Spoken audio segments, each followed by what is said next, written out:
त्योहार तो नहीं है, फिर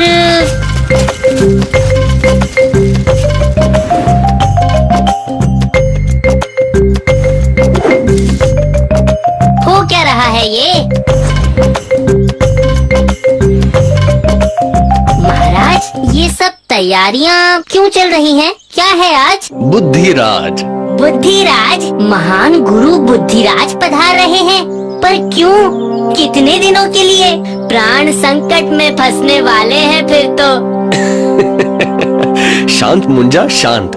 इतने भी परेशान मत हो। और फिर वो हमारे परम मित्र के राजगुरु हैं। शिष्टाचार के नाते हम उनका प्रस्ताव कैसे अस्वीकार कर सकते थे?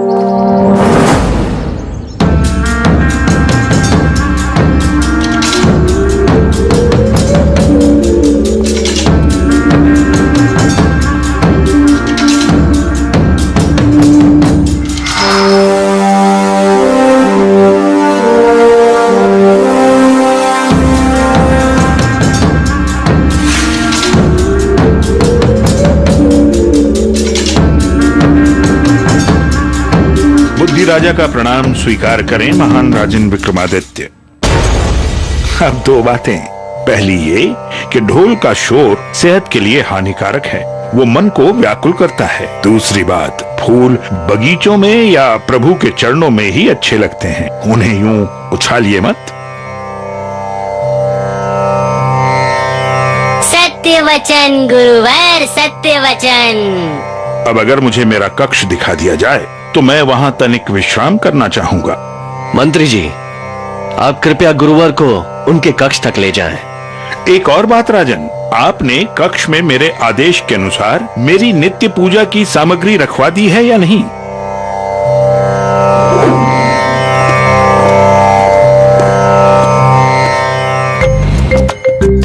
महाराज, कठिन वक्त है, टल जाएगा।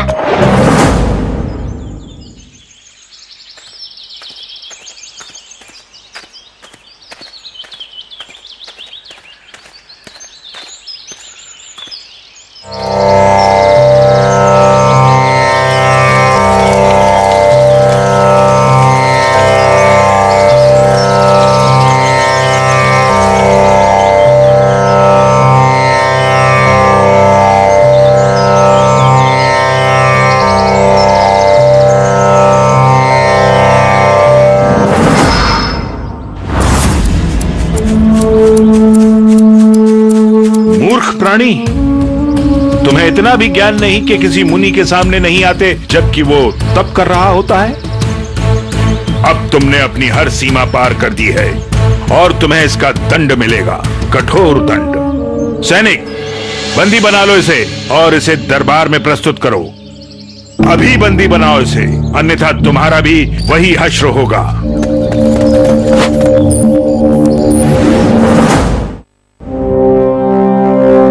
इतनी हड़बड़ी में क्यों बुलाया गया है महाराज? मुंजा, गुरुवर बुद्धिराज ने संदेश भिजवाया था, वो न्याय चाहते हैं। मुझे मालूम था कुछ न कुछ तो होने ही वाला है।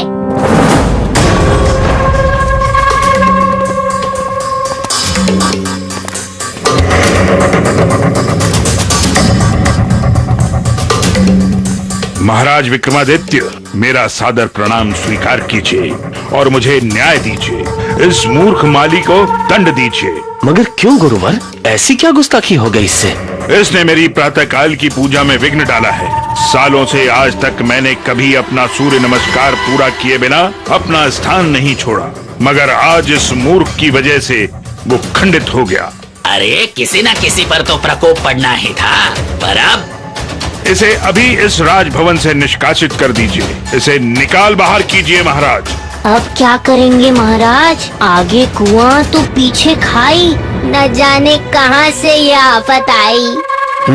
ठीक है, आपको अवश्य न्याय मिलेगा गुरुवर, लेकिन माली का पक्ष सुने बगैर अगर मैंने फैसला सुना दिया तो वो इंसाफ नहीं कहलाएगा। तो आप मुझे झूठा कह रहे हैं राजन? मैं बस नीति का पालन कर रहा हूँ गुरुवर, और नीति के अनुसार दोनों पक्षों को सुने बगैर मैं इंसाफ नहीं कर सकता। आपने मुझे भरी सभा में अपमानित किया है राजन। या तो आप इसी वक्त इस माली को दंड दीजिए, वरना मैं आपके इस पूरे राज्य को श्राप दूंगा कि जिस तरह मुझे सूर्य की रोशनी से वंचित किया गया, उसी तरह आपका संपूर्ण राज्य हमेशा हमेशा के लिए सूर्य की रोशनी से वंचित हो जाए।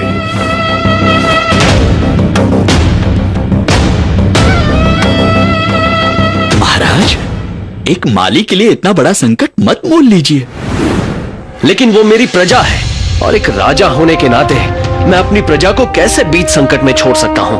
महाराज क्षमा कीजिए, मगर मेरे एक की वजह से पूरे राज्य पर संकट आ रहा है, तो मेरा कर्तव्य भी तो यही कहता है कि मैं खुद ही चला जाऊं। बात अब ना केवल तुम्हारी है, ना मेरी और ना राज्य की बात है। ये बात है राज मर्यादा की। जब ज्ञान अहंकार बन जाए तो वो विनाश लाता है। लेकिन उपाय क्या है महाराज? उपाय ये है कि गुरु बुद्धिराज को ये संदेश भिजवा दीजिए कि अगर वो मुंजा को तर्क में हरा देंगे तो हमें उनकी हर बात मंजूर होगी। पर क्यों? मैंने क्या किया? मुझे क्यों सूली पर चढ़ा रहे हैं? मैं कैसे बुद्धिराज से? शांत मुंजा, मुश्किल वक्त में धीरज और हिम्मत नहीं हारनी चाहिए। वो जो भी सवाल करेंगे मैं उसका उत्तर अपने मन में सोचूंगा और तुम जादू से उसे जान लेना। अब थोड़ा ठीक ठाक लग रहा है, लेकिन महाराज ये तो गलत है। नहीं मुंजा, इस वक्त यही सही है।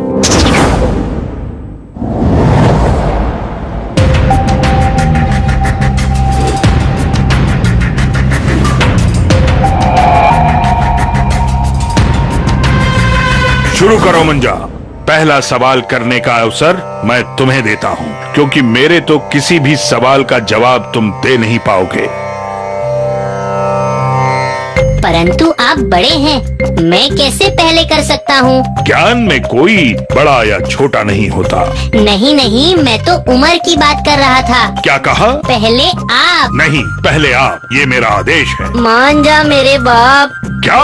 पहले आप गुरुवर, पहले आप। पूछो, डरो मत। डर? मुंजा किसी से नहीं डरता। मेरा पहला सवाल। गई भैंस पानी में। लेकिन मैं पूछूंगा अपनी भाषा में। किसी भी भाषा में पूछो।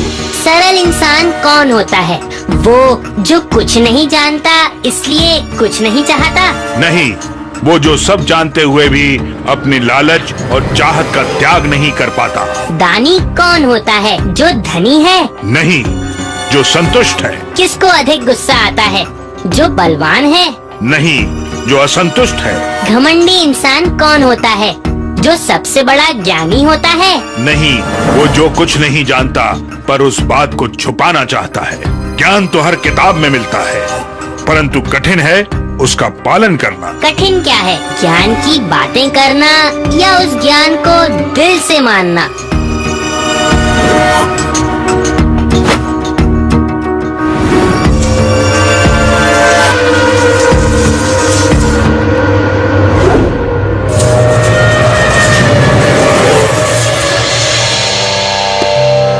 सूर्य की रोशनी को रोककर जो ज्ञान की रोशनी से तुमने मेरा सामना करवाया, उसके लिए मैं हमेशा तुम्हारा आभारी रहूंगा। नहीं, रुकिए गुरुवर, आप हमारे अतिथि हैं। हम आपको यूं ही खाली हाथ नहीं जाने देंगे। लेकिन इतना अवश्य कहूंगा कि घमंड और क्रोध एक ऐसा पर्दा है जो किसी को भी अंधा बना सकता है। हमें उससे बचना चाहिए गुरुवर। मैं खाली हाथ नहीं जा रहा महाराज, बहुत बड़ी सीख लेकर जा रहा हूँ। क्या बात है? मुंजा महान दिखाई गर्दन तमाम। मुंजा महान करे सब मुश्किलों का काम तमाम। तो देखा दोस्तों, केवल ज्ञान हासिल करना ही काफी नहीं होता, उसका जीवन में नियम अनुसार पालन करना भी उतना ही आवश्यक है। तो फिर अब मिलेंगे अगली कहानी में। तब तक के लिए अलविदा।